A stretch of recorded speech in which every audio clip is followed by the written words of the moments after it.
Bismillah ar-Rahman ar-Rahim. All praises are Allah's, Lord of the worlds, and may His peace and blessings be upon our Master, the Holy Prophet Muhammad, and his pure immaculate Ahlul Bayt. Allahumma salli ala Muhammad wa ali Muhammad. So inshallah, this is the last of the three sessions I've had the honor to share with you, and I want to thank everyone for their patience. I just gave a few different perspectives during the last 2 days. I was just trying to show how Islam has a wide range of scholars in different realms, be it theological, ethical, irfani. I just wanted for you to appreciate that Islam is a very wide and a deep religion.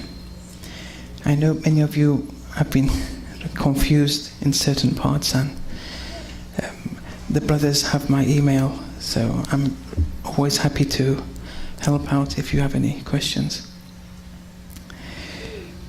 But just to give a very quick summary of the last two, because those who have come for the first time tonight, it may be difficult for them to follow through these lectures.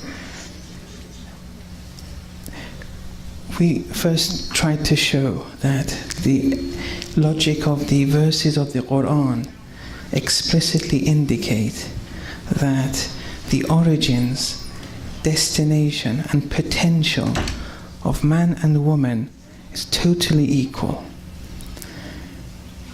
both spiritually, intellectually. And then we said the essence,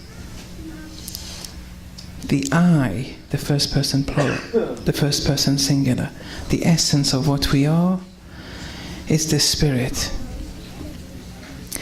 And that being male or female is secondary to the essence of what we are.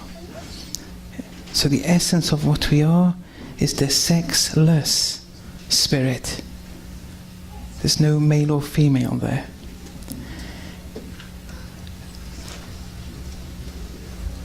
Sex is different to gender. Both of them are secondary to the essence of what we are. Gender is a function of one's psychology, one's mind. Sex is a function of one's physical anatomy. None of these are essential to what we are. Our essence is the spirit. Then we said that the essence of the woman, both the man and woman are spirits by essence. They have the potential to be manifestations of Allah's attributes. But we said in the essence of the woman, though, there, as a result also of the equipment that they've been granted, which makes them female, their essence, their ultimate essence, is on a par with being a nurturer. And then we spoke about that at length last night, and how many of the canonical rulings depend on this one point. Tonight I just want to continue with one tradition that we left halfway through last night, and then continue with 2 or 3 other traditions and go into their esoteric meanings. So, the Holy Prophet of Islam sallallahu alayhi wa sallam said, Allahumma salli ala Muhammad wa ali Muhammad. Hubbiba ilayya min dunyakum thalath. 3 things in your world has been made to be loved for me. It doesn't say I love 3 things. 3 things have been made, assigned for me to love. For everyone, but in particular to the Holy Messenger. An-Nisa, women. At-Tib, a good aroma, perfume. وَجُعِلَ قُرَّةَ عَيْنِي الصَّلَاةِ, and salat has been assigned as the comfort of my eyes. We said that the woman here and the perfume can't be referring to the physical dimension of women and perfume. But I want to concentrate on the woman for now. It's not the animalistic woman which is intended. Maybe it's far from the Prophet's wisdom to refer to the animalistic woman and salat in the same sentence as things that have been assigned for him to love. That animalistic woman is something other animals also have. You don't use it horizontal to salat. So it's another dimension of the woman which is intended. And we started by saying that she was a manifestation, more so than in men, of the divine attribute, Ar-Rabb, because of her nurturing essence, and Al-Jamal, these two more so than in the man. You get to know her through these attributes. She's a conduit to Allah, in the same way that salat is a conduit to Allah. And then there's one third manifestation that she has, and that's the ultimate manifestation of Allah's attribute, which she manifests more than in men. And that will come towards the end of this lecture, inshallah. But she's a conduit to Allah. Looking at her animalistically and confining it to that realm, she'll never be a conduit to Allah. Then the Urafa have said that since the wording of the tradition says hubbiba, that it's been made loved to me, rather than I love three things, they say that that which is a source of love to the Holy Prophet is Allah subhanahu wa ta'ala. Allah is the source of love. And that it's Allah that has assigned him and everyone to love women. But the source of love is Allah. And the source of love is saying for you to love women. They being manifestations, stronger manifestations of certain divine attributes. But it's Allah who has assigned that we love women. But as a route to him, you lose that picture, you've lost the plot. So, the true man's love for women is a consequence and a natural outcome of his love for Allah subhanahu wa ta'ala. And as we shall see, the two go hand in hand. It's a cause and effect relationship. Otherwise there was no need to use women on a par with salat. Thank you very much for that, thank you. So now slowly it becomes evident. Those traditions that speak of marriage completing one's faith, now we're beginning to understand it. Those traditions that say a married person's salat is 70 times more rewarding than a single person's salat, of course it doesn't mean just merely reciting the contract. Of course it doesn't mean that you marry and just look at it as a animalistic creature. These things don't give you that 70 times reward. You get the 70 times reward if she constitutes for you, depending on your look at her, as a route or route to Allah subhanahu wa ta'ala. Then those traditions begin to have meaning. But if you just confine her to the animalistic creature, benefiting her from her in the bedroom and kitchen alone, no, there's no reward in that. You can't compare the two. In marriage, one sees more and more of Allah's manifestations through her, day after day after day. That's the potential we have in marriage. Her being manifestations of Allah's rububiyyah, his jamal, and so on and so forth. These are the things that we're seeing.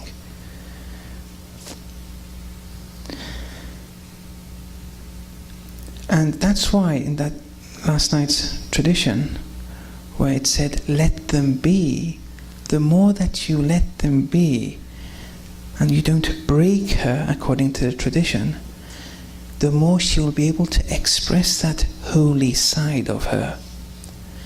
But even if she's not a believer, even if the woman isn't, she still has that capacity. This isn't only in reference to the believing women. Even a kafir woman has this capacity. It may be more difficult, but the capacity is there. Now, Ibn Arabi has said that the reason why women have been made to be loved by men is that whatever manifests more divine attributes manifests Allah more, and women manifest certain attributes of Allah much more. And that's why they've been made to be loved, as a route to Allah subhanahu wa ta'ala. And when he goes into the reasoning, he says one important reason is that the woman is a manifestation of divine action and influence too. She exploits, not in the negative sense, lures and uses the man to bring her to herself. Not the sexual type, not the sexual, in the sexual dimension. Remember the tradition on the first night where, on seeing Eve, Prophet Adam said, what affinity this is. I mean, he was attracted automatically. We said it couldn't have been a sexual attraction. This was the first time he's seeing a creature like himself. But it was all Allah that he had. It was a divine comfort within him. And then he said to Allah, as long as I'm alive, I will always do shukr, express my gratitude and praise you. This is something much higher. Interpreting these traditions animalistically won't do justice to the essence of these traditions. So it's that manifestation of divine action that she has. And then Rumi, Mawlavi, goes one step ahead, and I'll come to one of his poems at the end, inshallah. In chapter 30, verse 21, and of his signs is that he, Allah, created for you mates from your own constitution, لِتَسْكُنُوا إِلَيْهَا. لِتَسْكُنُوا إِلَيْهَا. Is that for you to get that comfort from them. That comfort towards them is one of the divine signs of Allah. But you have to take that comfort from them. And then He has assigned affection and mercy between you. This is one of Allah's signs, that you take comfort from women. And the aim of this assigned affection and mercy, this mawadda and rahmah, which Allah has assigned, the aim is that you take that comfort from them. Now this comfort, what does it exactly entail? And here again the answer is, it's a divine comfort. Don't limit it to only one or two materialistic or animalistic things. Something much higher. The traditions tell us, whenever man increases his love towards his spouse, his faith increases. Imam Sadiq alayhi salam said, Allahumma salli ala Muhammad wa ali Muhammad farajahu. كلما ازداد العبد إيمانا ازداد حبا للنساء. This is a cause and effect relationship. Loving women as they should be loved. The output is loving Allah. The output is an increased faith. You see, and then you're with them every day of your life. If you're not benefiting, something is wrong. And then we have traditions that saying loving women also leads to your increased love towards the Ahlul Bayt. Now these things have to be explored. So the comfort لِتَسْكُنُوا إِلَيْهَا is a function of the heart. It's not that instinctive or animalistic genre of love. That's only temporary. Whereas divine love is permanent. It's all about loving Allah, but through her. That even after 70 years of marriage, you see that they still love the woman, as they did from day one, but even more. But when you see after 70 years of marriage, the love becomes almost zero, it was because it was always the animalistic love. So the Imam in that tradition is referring to a divine love towards women as manifestations of Allah's beauty, Allah's lordship, and so on. And that's why sometimes when you're separated from your wife, for example, she goes to her in-laws, and you're in, many people feel a spiritual vacuum. Even the salat is compromised sometimes. It's not the same when the wife isn't here. Now, some men appreciate it, some men don't appreciate it. But for many men, when the woman goes for 2 or 3 days somewhere, even the man's salat isn't the same. And this is a very delicate point, supported by in the traditions. There's one very important tradition from the Holy Prophet of Islam, where he says, مَا أُحِبُّ أَنَّ لِيَ الدُّنْيَا وَمَا فِيهَا. I don't like, were I to be given all the world and everything in this world, I don't like it if it means وَإِنِّي بَتُّ لَيْلَةً وَلَيْسَتْ لِي زَوْجَةٌ. If it means that I sleep over the night and I'm not accompanied with my wife. Oh, this is one of those golden traditions. Everything. Where else has the Prophet said, if you give me all the world and everything in it, I won't compromise? It's in relation to Islam. If you remember, in the beginning of his mission, I'll never compromise Islam. You give me all the world, whatever's in it. And look at this tradition now. One night he's not ready. And there need not be any action involved there, but it's the presence of the woman. And this is for us to learn here. Just see how much you are losing out. You may think, okay, I'll go for business, I'll go for X reason, Y reason, but you're losing out incredibly. And many people I've spoken with have lost that spirituality, they tell me. So you have to be very careful here.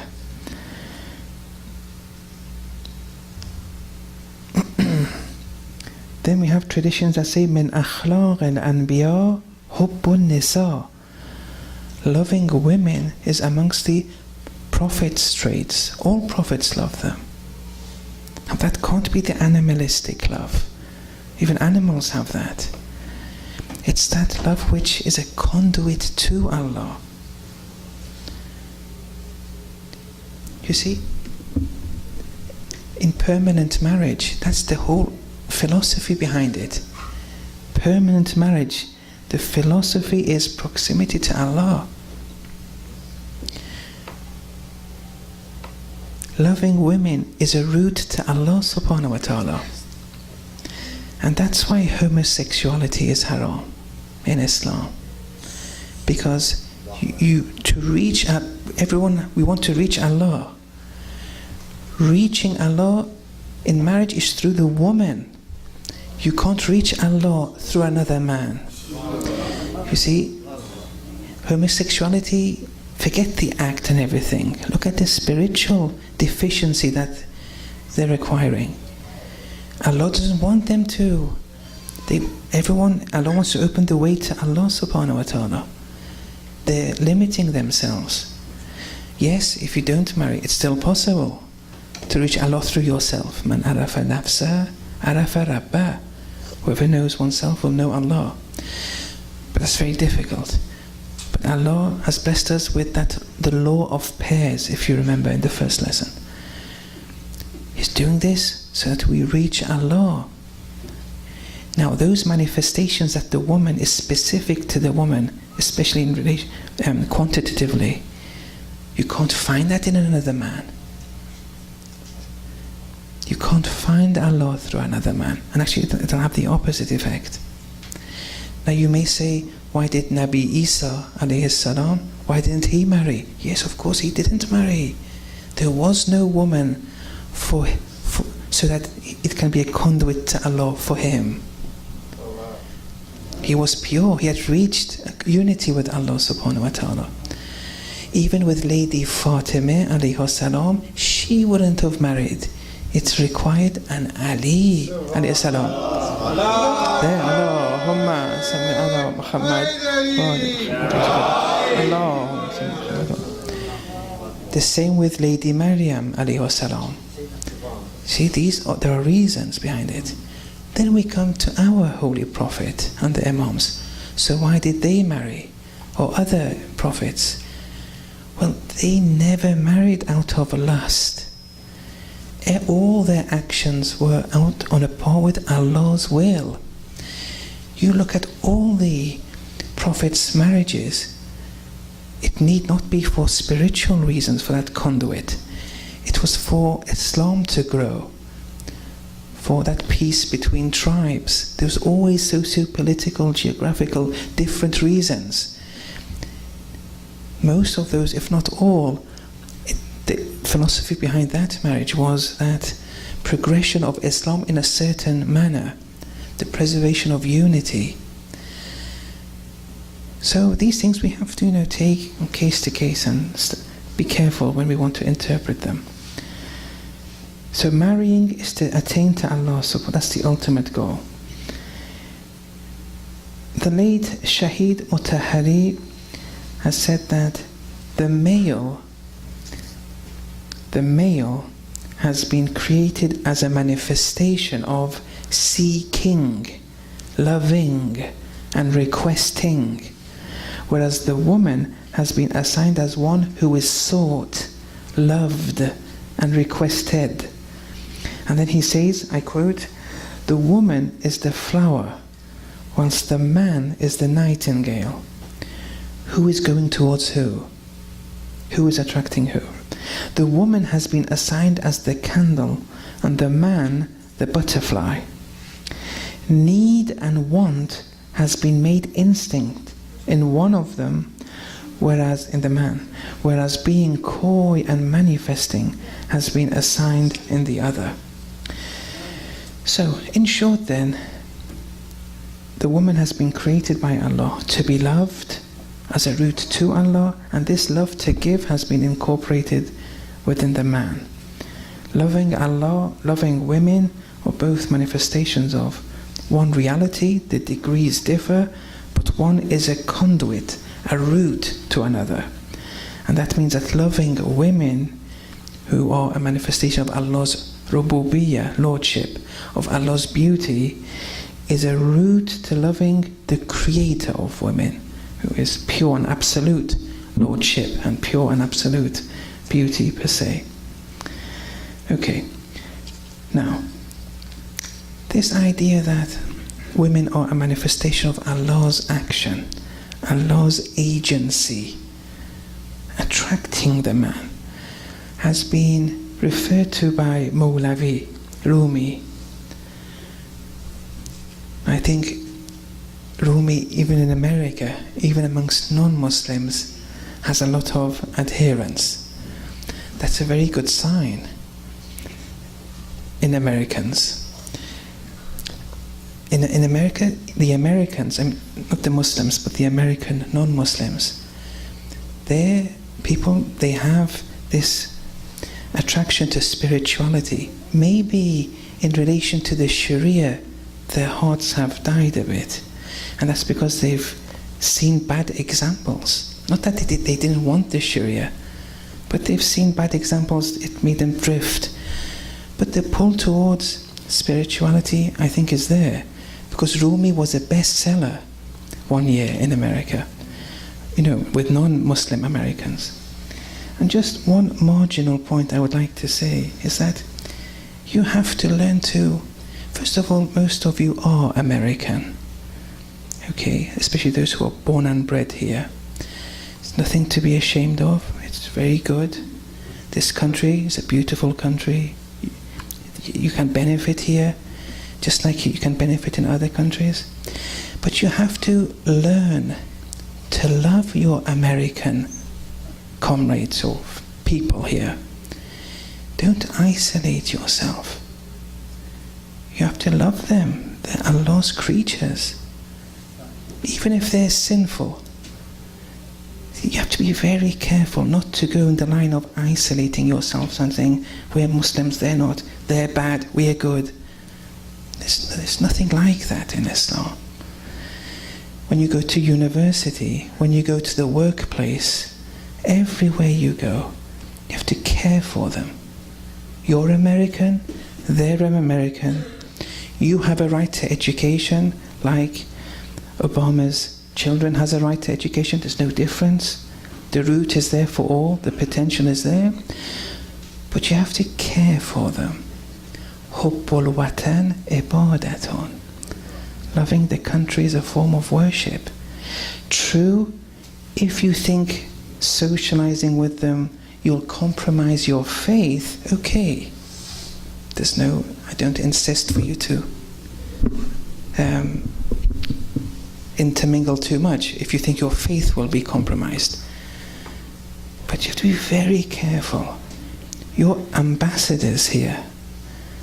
You have to be very, very ethical in your behavior to people. But that was just a marginal point. So Rumi here has a poem. With your permission, I'll read the Farsi too, because I know there are some Iranians. Verse by verse, and then I read the Farsi, then the English, then the Farsi. گفت پیغمبر که زن بر عاقلان غالب آید سخت و بر صاحب دلان. The Prophet has said that the woman predominates firmly over the rational and spiritual people. باز بر زن جاهلان غالب شوند کاندر ایشان تندی حیوان است بند. And over the woman it is the ignorant that dominates, as if within them is the harshness of animals. Those who are rational, those who are spiritual, since they're not imprisoned by the animal self, they see the woman, the reality of the woman. They let the woman predominate. It doesn't affect them. Their route to Allah is there, through the woman. But those who are imprisoned by the animal self, where that bestial eye predominates, they're regarded as ignorant. They dominate over the woman. Do this, do that. Do this, do that. کم بود شان رقت و لطف و وداد زان که حیوانی است غالب بر نهاد. There is little smoothness, compassion and love from one whose inside bestiality rules. Yes, they can't show that compassion. And for these people, the route to Allah is blocked. مهر و رقت وصف انسانی بود خشم و شهوت وصف حیوانی بود. Mercy and smoothness are attributes of humans. Anger and lust are attributes of animals. پرتو حق است آن معشوق نیست خالق است آن گویا مخلوق نیست. Women are manifestations of truth, not loved ones. I'll explain that in a minute. It is as if they are creators, not created ones. See, these have a lot of meaning in them. I'll go through them slowly, yes. So, women predominates over the rational. Women predominates over the spiritual. Rumi said that the Prophet has said this. He's referring to a tradition. Now, this tradition isn't authentic. It's not authentic. But still, the content can be extrapolated from the teachings of revelation and Islamic ethics. You can get it. But when you look at the chain of transmission, it is problematic. The tradition reads as follows. إِنَّهُنَّ يَغْلِبْنَ الْعَاقِلَةَ. That the women predominate over the rational. Women predominate over the rational. However, يَغْلِبُهُنَّ الْجَاهِلُ. But the ignorant predominate over them, the women. See, Rumi, from this tradition, he brings all this.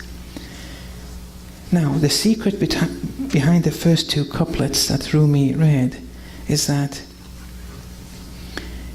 those who are rational, those who use their intellect as the intellect should be used, those whose intellect aren't veiled by animalistic attributes, they see the woman, they see Allah's attributes in the woman, and therefore they see Allah through her.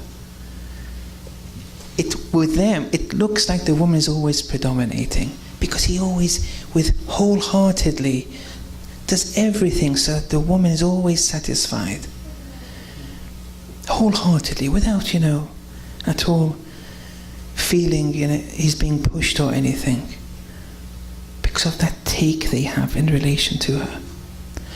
However, those who are steered towards their animalistic faculties, like lust or anger, they find it difficult. They don't see the essence of the woman as she should be seen. They're imprisoned by their bestial attributes. For them, even if they show any warmth and empathy, it's confined to the kitchen and bedroom, and they don't benefit. But with the former group, those who see Allah's attributes through her, day after day, moment after moment, they're in the presence of their Lord. So you can't compare the two groups.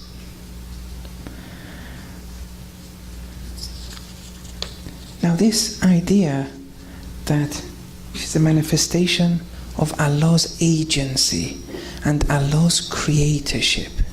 If you recall that the last verse read, Mawlavi said, women are manifestations of truth, not loved ones.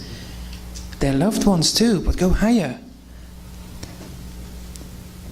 It is as if they are creators. It is as if they are creators. No one's saying that they are creators. It is as if they are creators, not created ones. Because they're doing the divine action. They're inviting the man to Allah through themselves.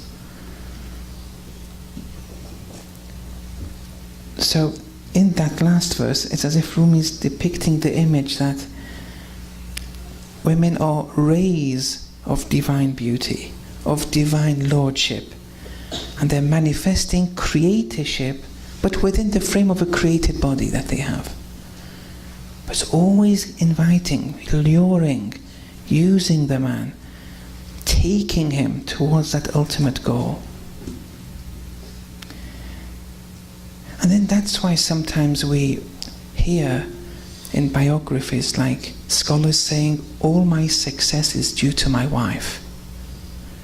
And there's a proverb in Iran, I'm sure they have it here too, that a successful man, and the success lies in that successful woman. They say, many scholars, Allama Tabatabai said, all my success is through her, my wife. That doesn't mean because she cooked every day and she cleaned. Of course, it can't mean that.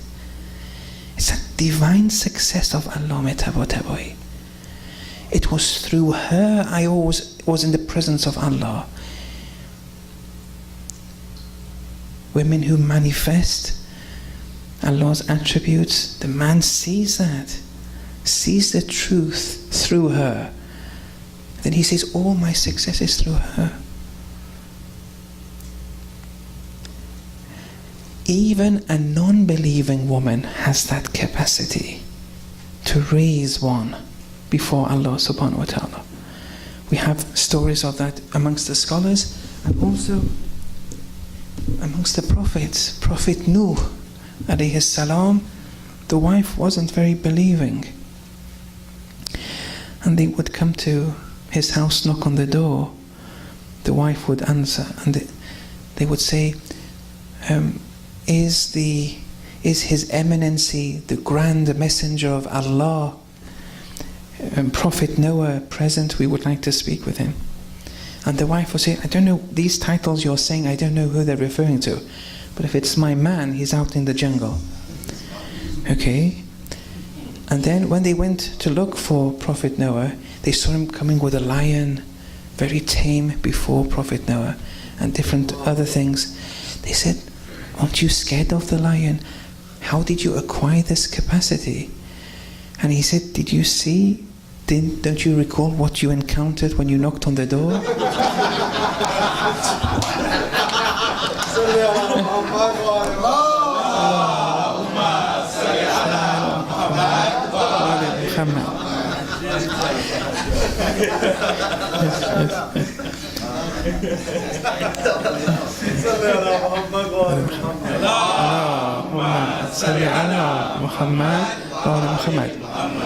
So, but the lesson to take is this, that even with us, even if the wife is not believing, even if you see her having these different errors, whatever, you have to be patient. It's more difficult for such people to be a conduit to Allah, but the capacity is still there. You see her as Allah's creature. You see her as a manifestation of Allah's Lordship. See it in her. Don't let her errors, her sins, if she has any, veil that. And then you want to bring her towards yourself too. Bring her towards Allah. Here there are ways to do that, but the most important is that you have to be totally ethical. Now this is a very different debate altogether, but in order to relate with your wife, assuming she has some faults, instead of always telling her to do this, do that, you're a sinner, I'm going to leave you, I'm going to do that. No, you have to bear with her. Be patient. Everything she does. Never be embarrassed of her. Never. The love has to always be there. And then, with your actions, the language of the fitrah, if you want to revive her fitrah towards Allah, the best language to open one's fitrah is the language of love. So you have to have that permanently before her to get her to be attracted.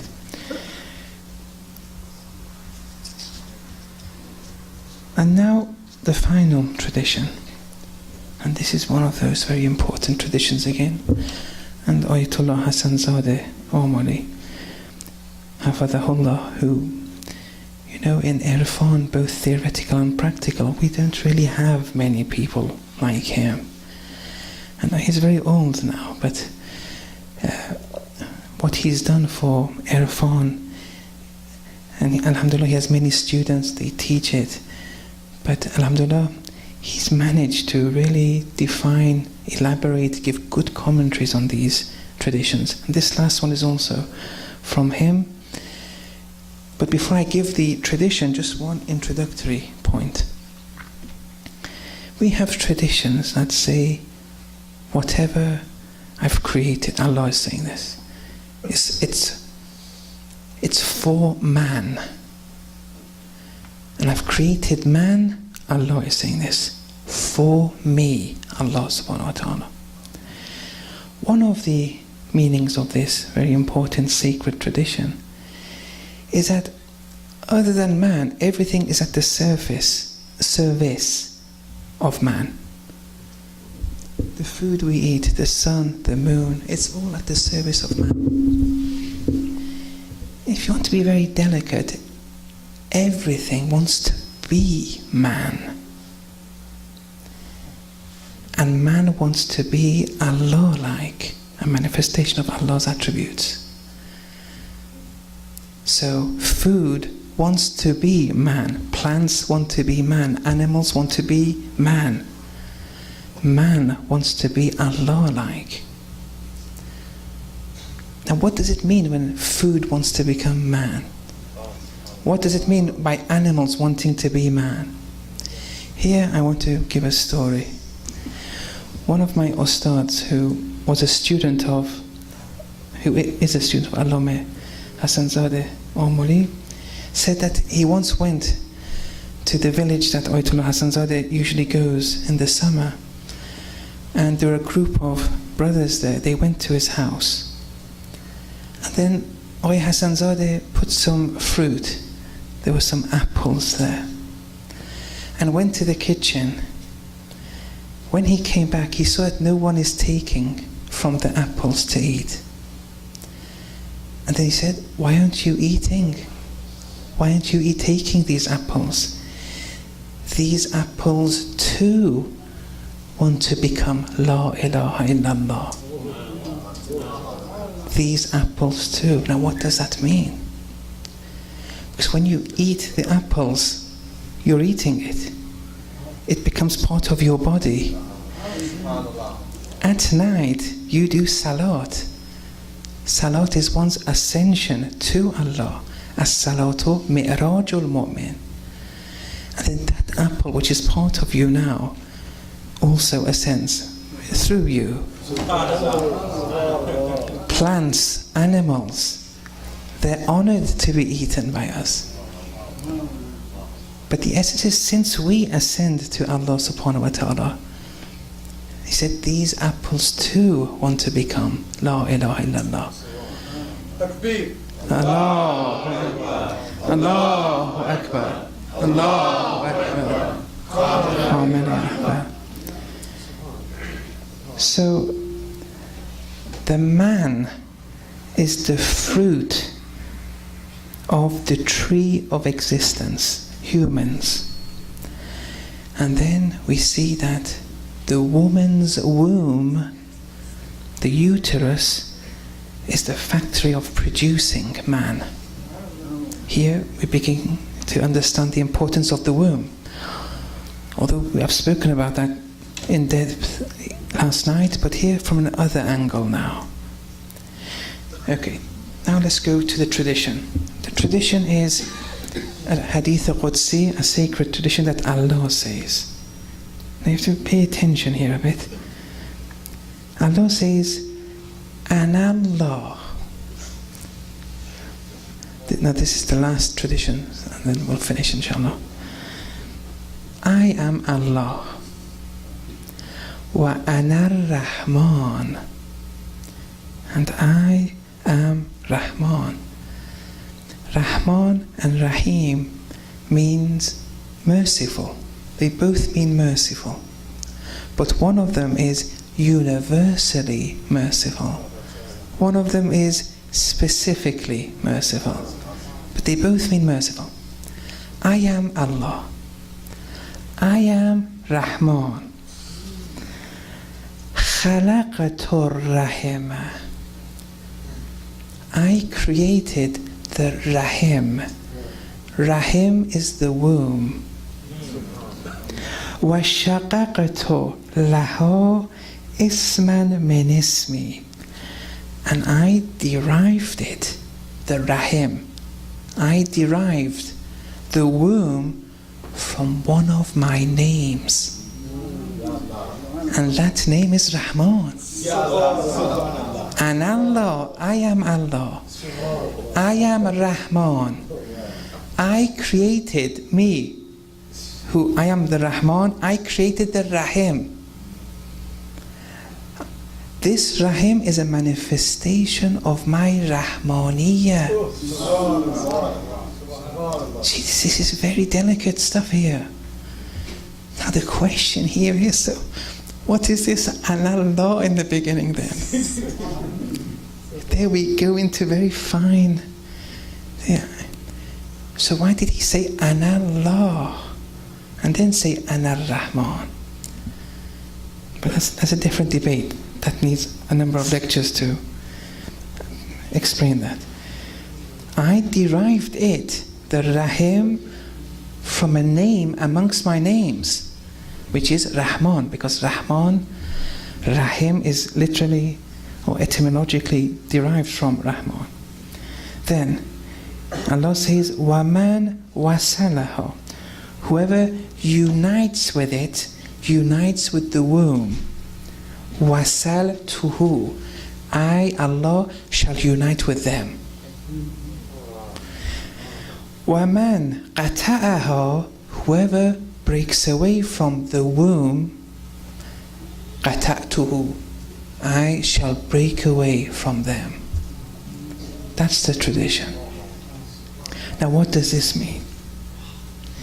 First of all, it definitely highlights the importance that the womb has as a manifestation of Allah's universal mercy. Allah created from His Rahmaniyya. And then we're prescribed to unite with the womb. And we're prescribed to not break away from the womb. Now what does that mean? It has a number of meanings. The first meaning of uniting with the womb and not breaking away with it is the command to maintain family relations. Silatul Rahim. That's one of the most important, top, 2 or 3 ethical instructions that we have. Breaking family relations is haram canonically. Doing Silatul Rahim isn't wajib, but it's an ethical, it's very important. That which is limited to the Sharia is that you can't break family relations. But the more you maintain family relations, ethically your status goes higher and higher and higher. And in family relations, it's because they share a common womb. And you have to maintain your relationships, whether they're Muslim, non-Muslim, whatever. In a book called Lum'e, it says that these family relations goes even to your second cousin. Even it goes to them. It shouldn't be broken. Now naturally, the degree to which you maintain family relations with your second cousin is less than you should maintain with your first cousin, which is less than the degree that you should maintain with your aunts, uncles, and so on. Each to their own degree. But that's the first. Then, the second meaning extracted from this, the womb's Rahmaniyya, the womb's universal mercy, is that during the 9 months of gestation, during that 9 months of gestation, we are seeing, now we've discussed before, the woman is a manifestation of Allah's Rububiyyah, Allah's Jamal, and now Allah's Rahmaniyya. And we see that best during the 9 months of gestation, where the woman is displaying utmost universal mercy for 9 months. And the tradition which says heaven lies under the feet of your mother, it starts in the womb. That nurturing, it all starts there. So that universal mercy is seen in the woman during 9 months of gestation. And it's very interesting that a minority of the Maraj, a minority. I don't think they exist today, but Ayatollah Khoui, Rahmatullah alayhi, was one of them. He said the genetic mother is the owner of the womb, not the owner of the egg. So in surrogacy, which is allowed in Islam, the surrogate mother will be the genetic mother, according to Ayatollah Khoui. But it's not a position many people have today. So that utter manifestation of mercy from day one in the womb of the mother, that's laying the foundations of everyone's heaven. Then the Urafa speak of another womb. They say there's another one. One is the physical one, but there's another womb too. Assalamu alaikum. And this is quite important in the environmental studies to understand Islam's take. Because they say another womb, according to traditions in Islam, is the natural cosmos, the world. That is also a womb. Allah is displaying His universal mercy through the cosmos to us. But even there, once again, after birth, in the world, we see that delicate, nurturing role of the woman, breastfeeding the child, rearing the child. And there, that nurturing which is irreplaceable, it's secondary to none. We see that universal mercy once again being exhibited. Be it her breastfeeding, her nursing, the sleepless nights, all these are the woman, be it Muslim or non-Muslim, manifesting Allah's Rahmaniyya while she's doing all this. Now one encounters traditions from the Ahlul Bayt which really, it's very difficult to understand sometimes. There are traditions that say that in general you can't compensate for your mother and father's the love which they gave you. It's not compensatable. Especially with the mother, according to the traditions, it's even more difficult. But there are some traditions that say you can't even compensate for a single sigh that she takes during labor. You know, the single that sigh that she has in labor, you can't even compensate for that. Whatever you do. See, these are things which it's very difficult to understand. But this is what Islam is all about. No religion has what Islam has in relation to the status of the mother. Now, there are some traditions that say you can compensate to a degree with your parents, and that's when they're in severe debt and you relieve that debt burden for them. That is something very honourable to do. Otherwise, you can't replace or compensate that universal mercy that the mother gives. Now I want to end, and this is the last thing I want to do in this talk, with something which Imam Khomeini has said. It's a paragraph here. But now you should understand it perfectly after the 3 lectures that we've given. Now all this should make sense.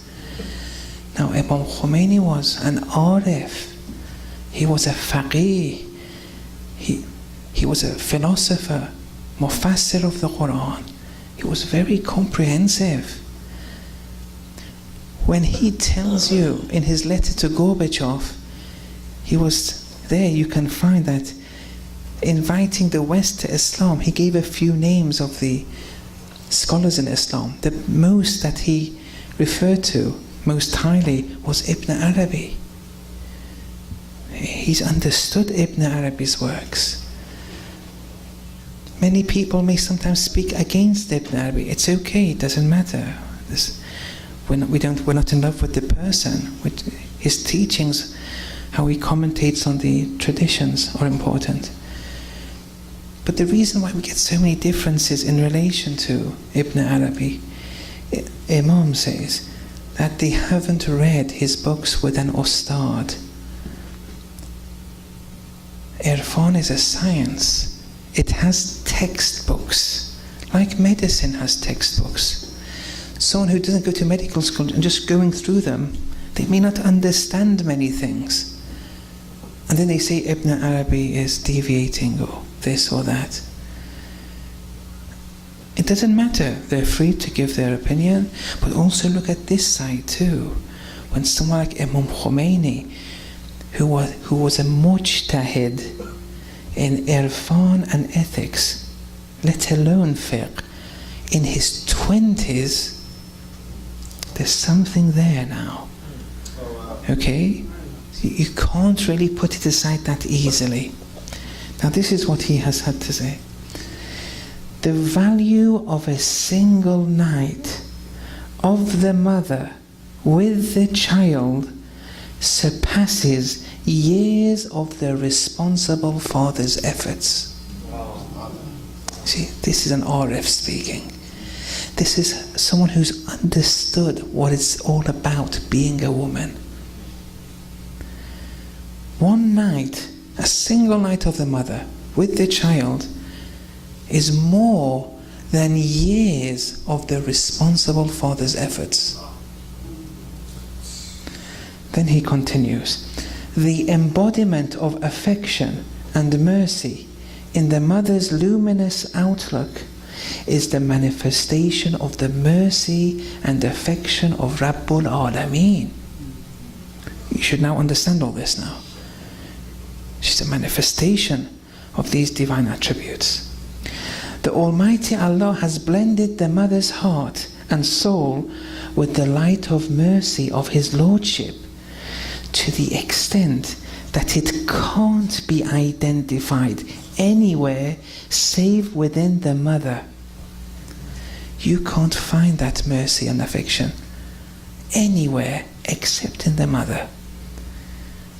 That rububiyyah you can't find anywhere save through the mother. So look, a negative look on women. Look how much you're compromising with your faith, because she's that conduit to Allah.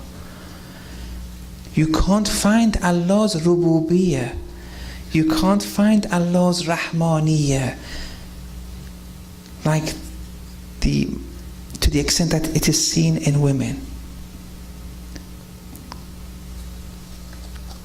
And He, Allah, has granted this eternal mercy to women for their heaven-breaking burdens from the time of conception, during gestation, during labor, birth, and so on.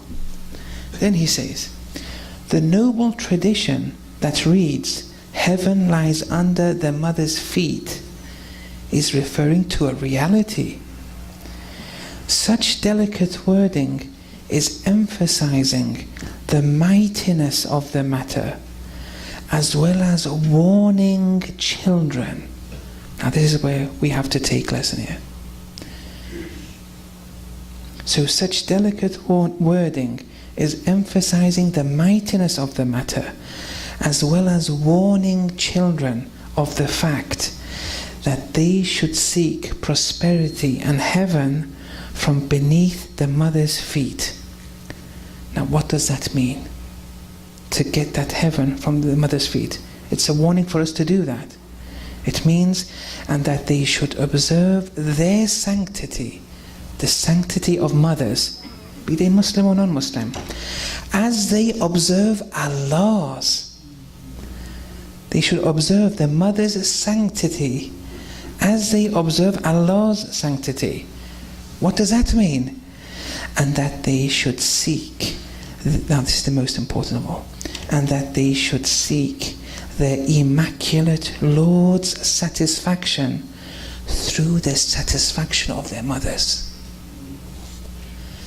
You want Allah to be pleased with you. You want Allah to be satisfied. to acquire Allah's satisfaction, you have to do it through the mother's satisfaction.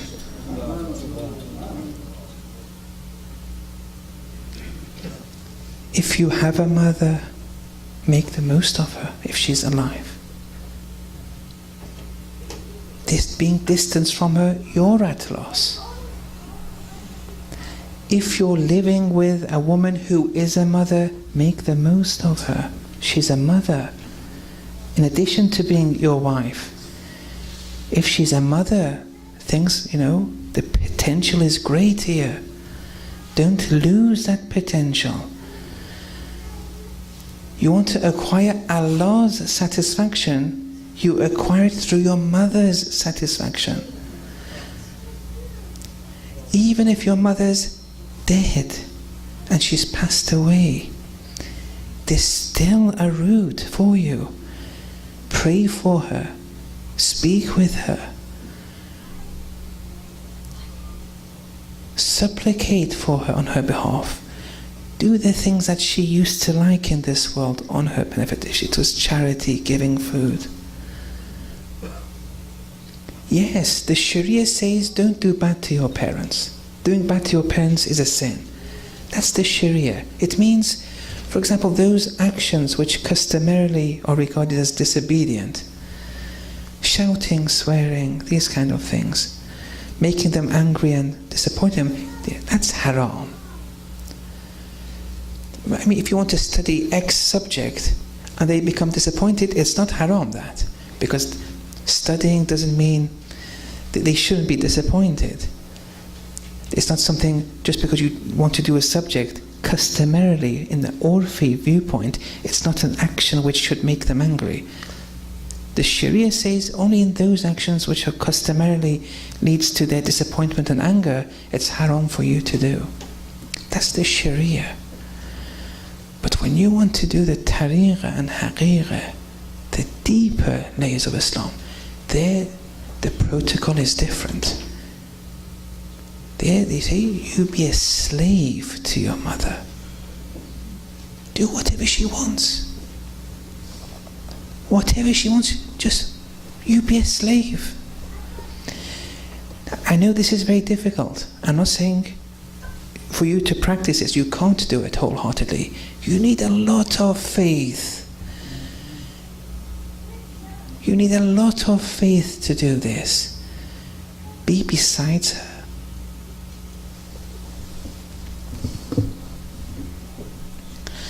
Do whatever she wants. Now you may want to do something else. Go to university, do this subject, go to the Hose. You want this job and you're seeing that she's not satisfied. Ethically and from an irfani point, you leave it.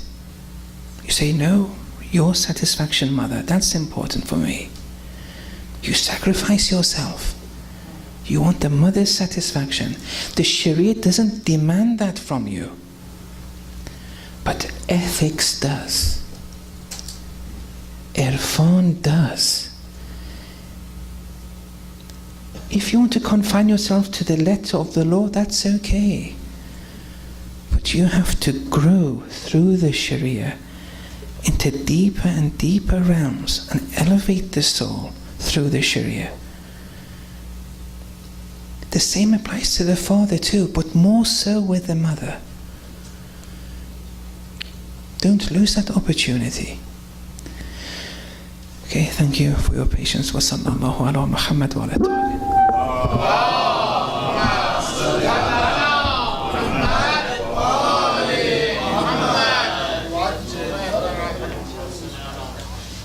It's totally equal.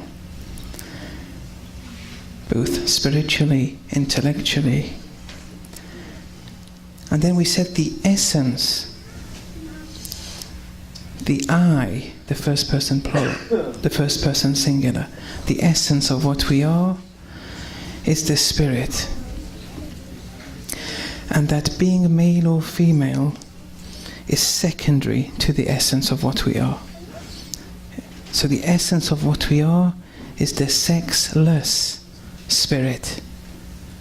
There's no male or female there.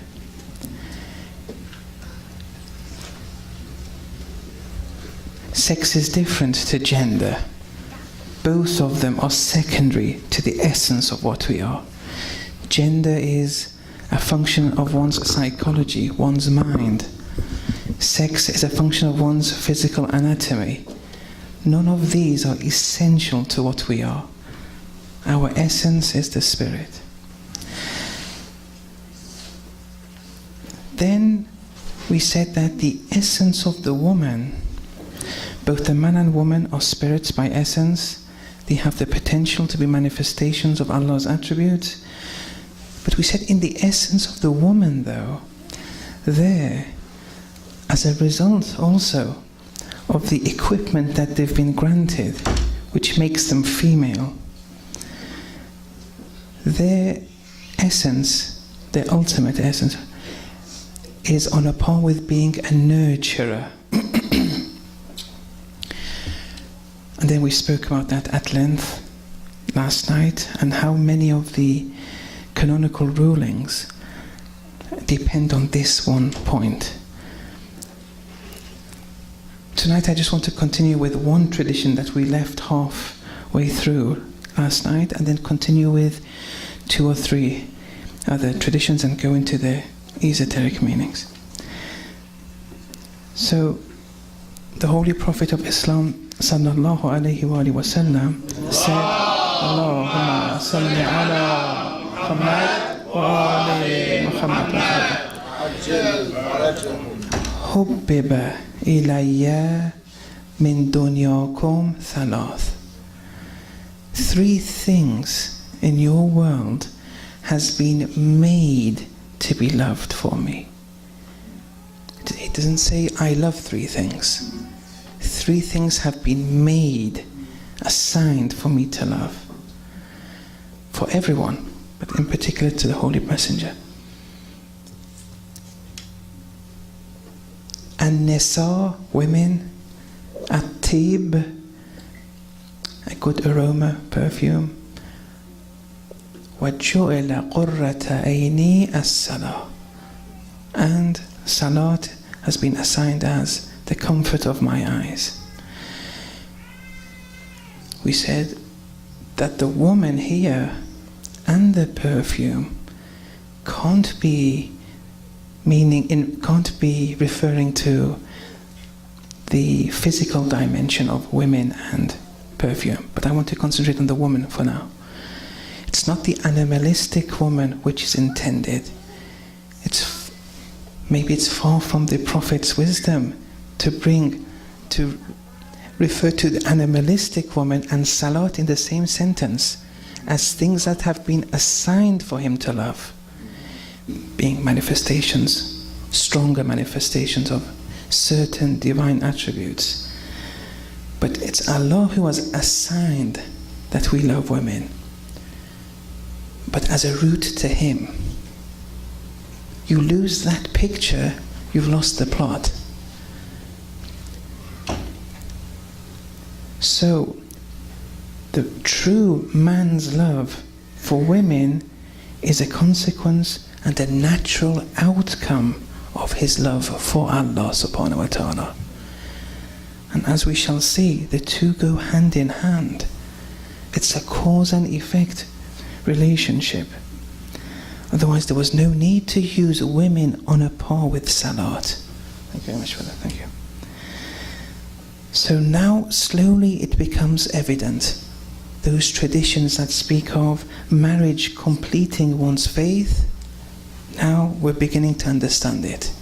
Those traditions that say a married person's Salat is 70 times more rewarding than a single person's Salat.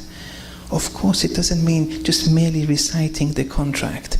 Of course it doesn't mean that you marry and just look at that as a animalistic creature. These things don't give you that 70 times reward. You get the 70 times reward if she constitutes for you, depending on your look at her, as a route or route to Allah subhanahu wa ta'ala. then those traditions begin to have meaning. But if you just confine her to the animalistic creature, benefiting her from her in the bedroom and kitchen alone, no, there's no reward. Bismillah ar-Rahman ar-Rahim. All praises are Allah's, Lord of the worlds, and may His peace and blessings be upon our Master, the Holy Prophet Muhammad, and his pure immaculate Ahlul Bayt. Allahumma salli ala Muhammad wa ali Muhammad. So inshallah, this is the last of the three sessions I've had the honor to share with you. And I want to thank everyone for their patience. I just gave a few different perspectives during the last 2 days. I was just trying to show how Islam has a wide range of scholars in different realms, be it theological, ethical, irfani. I just wanted for you to appreciate that Islam is a very wide and a deep religion. I know many of you have been confused in certain parts, and the brothers have my email, so I'm always happy to help out if you have any questions. But just to give a very quick summary of the last two, because those who have come for the first time tonight, it may be difficult for them to follow through these lectures. We first tried to show that the logic of the verses of the Quran explicitly indicate that the origins, destination and potential of man and woman, that animalistic woman is something other animals also have. You don't use it horizontal to salat. So it's another dimension of the woman which is intended. And we started by saying that she was a manifestation, more so than in men, of the divine attribute, Ar-Rabb, because of her nurturing essence, and Al-Jamal, these two more so than in the man. You get to know her through these attributes. She's a conduit to Allah, in the same way that Salat is a conduit to Allah. And then there's one third manifestation that she has, and that's the ultimate manifestation of Allah's attribute, which she manifests more than in men. And that will come towards the end of this lecture, inshallah. But she's a conduit to Allah. Looking at her animalistically and confining it to that realm, she'll never be a conduit to Allah. Then the Urafa have said that since the wording of the tradition says hubbiba, that it's been made loved to me, rather than I love three things, they say that that which is a source of love to the Holy Prophet is Allah subhanahu wa ta'ala. Allah is the source of love. And that it's Allah that has assigned him and everyone to love women. But the source of love is Allah. And the source of love is saying for you to love women. They